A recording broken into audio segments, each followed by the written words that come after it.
you're listening to The Olive Tree with me, Julia Fisher, the programme that introduces you to believers in Jesus living in Israel to hear what God is doing there. My guest today is Keren Silver. She's Jewish, married with 3 daughters, and lives in Haifa, where she and her husband Stefan lead a congregation called Kerem-El. Like all Israelis, she has a fascinating story to tell. She was born in Jerusalem, and here she starts by sharing a little about her family.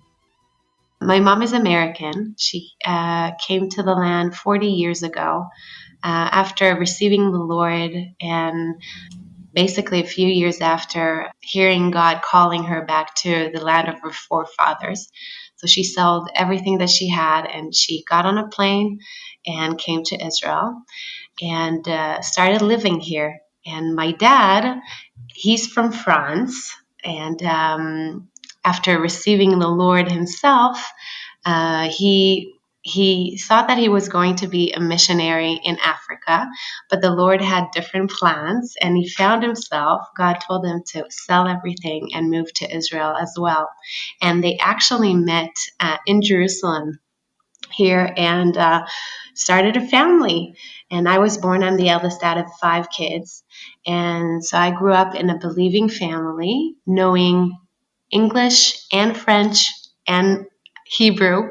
So That's quite a story. So are both your parents Jewish, therefore?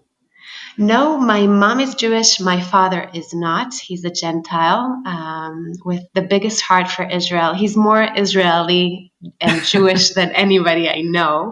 But yeah, he's a Gentile that received a calling and a heart for the Jewish people and the land of Israel.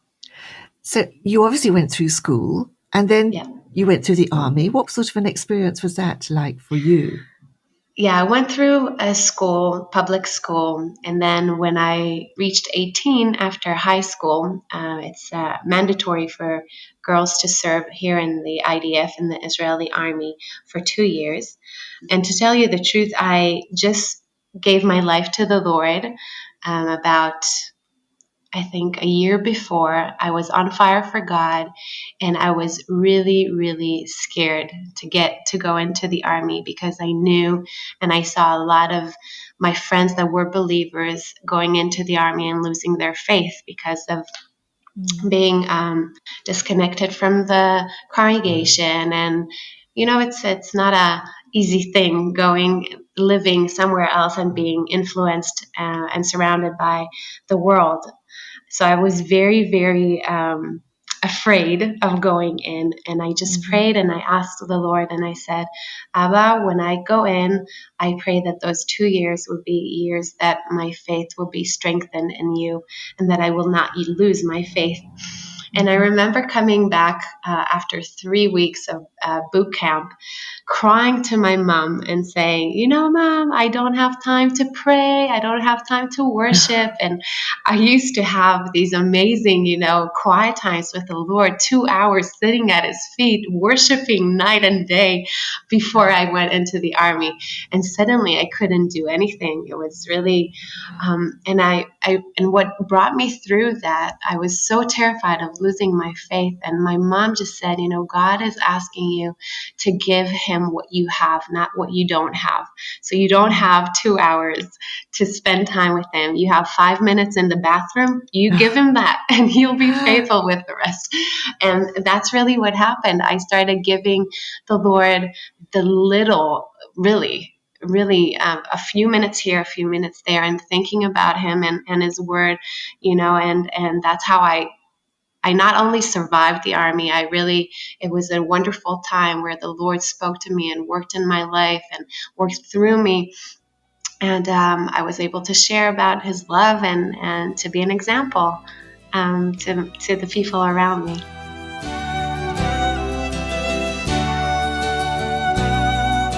Wow, that's quite a story. Now, you say you love to worship, and you are now a worship leader and songwriter. So that's been something that you've done for many years by the sound of it. Yeah, I've been, we're all a very I come from a musical family, and so worship was part of my life since the very beginning. I remember myself, even when I was 2 and 3 years old, just sitting in the living room with my family and some people from the congregation worshiping on a daily basis. And so worship was always a part of my life. And I started writing songs when I was 13 years old. And I started leading worship at youth groups when I was 13 years old. So worship has always been part of my life, and just finding the Lord through songs. My mom always, and my parents always said, that when I was going through a hard season in life, they knew exactly when it was, because they would find me on the keys on the piano playing and worshiping God, because that was like my safe haven. That was your so it's go-to been a place. lot. Yeah, exactly. Okay. Now, you're married to Stefan. How did you meet your husband? So that's a really amazing story, because God is, he's so perfect in his ways. But we met actually when we were 12 years old, in a youth camp in Israel. Back then, a lot more than what it is today, but it was a small body of believers, and we had national youth camps. And I remember going for my first youth camp when I was 12 years old. It was here in Haifa, and I met Stefan that way.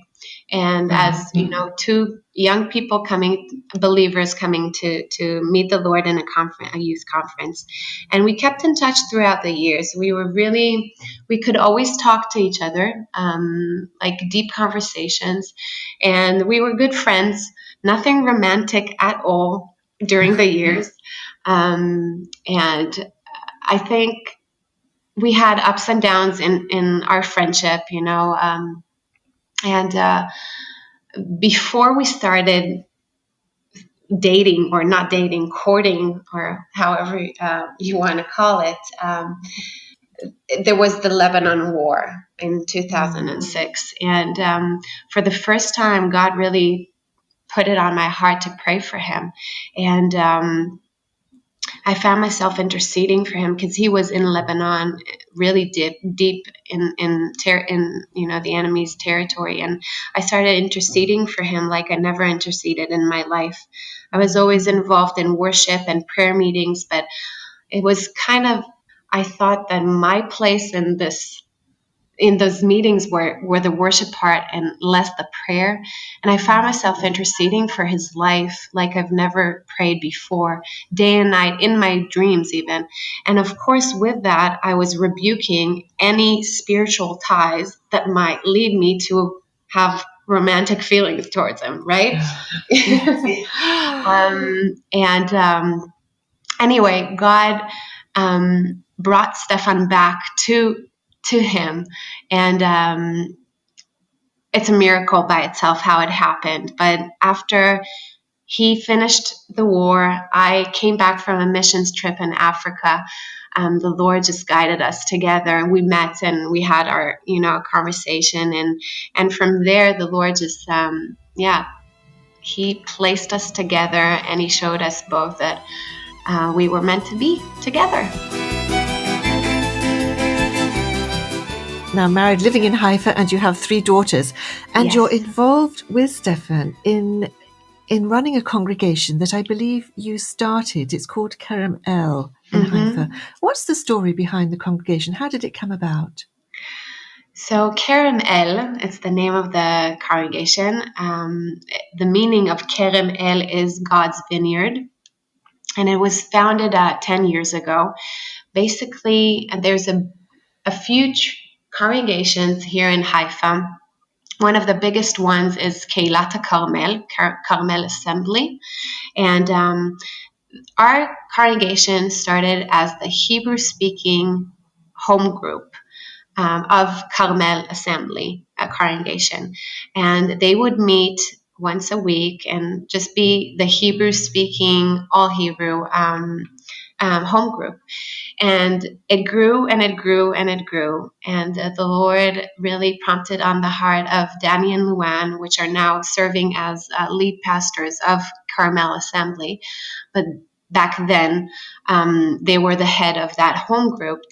The Lord told them that it was time to start a congregation in Hebrew. And so Stefan and I got married in 2008. And as we were seeking the Lord and asking, where He wants us to be, in what congregation, Kerem-El started. And we had the privilege of being there right from the very beginning.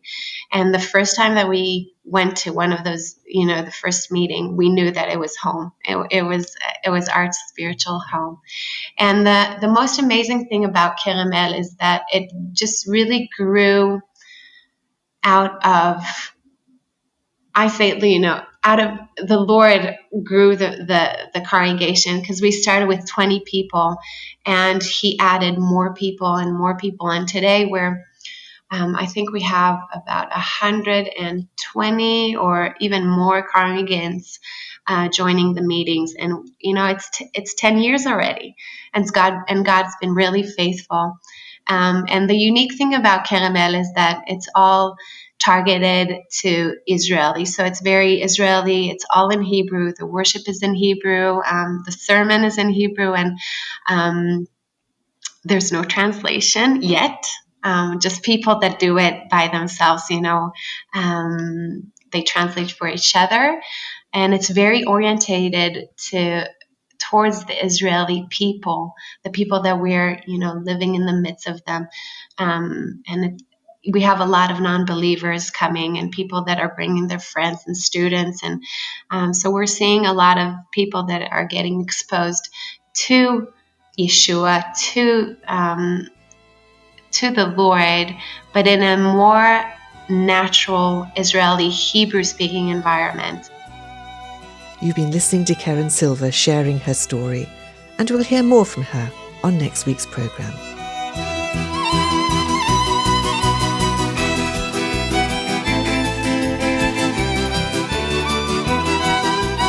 The Olive Tree Reconciliation Fund is a Christian charity based in the UK that supports the needs of both Jewish believers and Arab or Palestinian Christians living in Israel and the wider Middle East. If you'd like to know more about our work and receive our free bi-monthly newsletter, please visit our website, olivetreefund.org. Meanwhile, join me at the same time next week for another story from the Olive Tree. Until then, goodbye.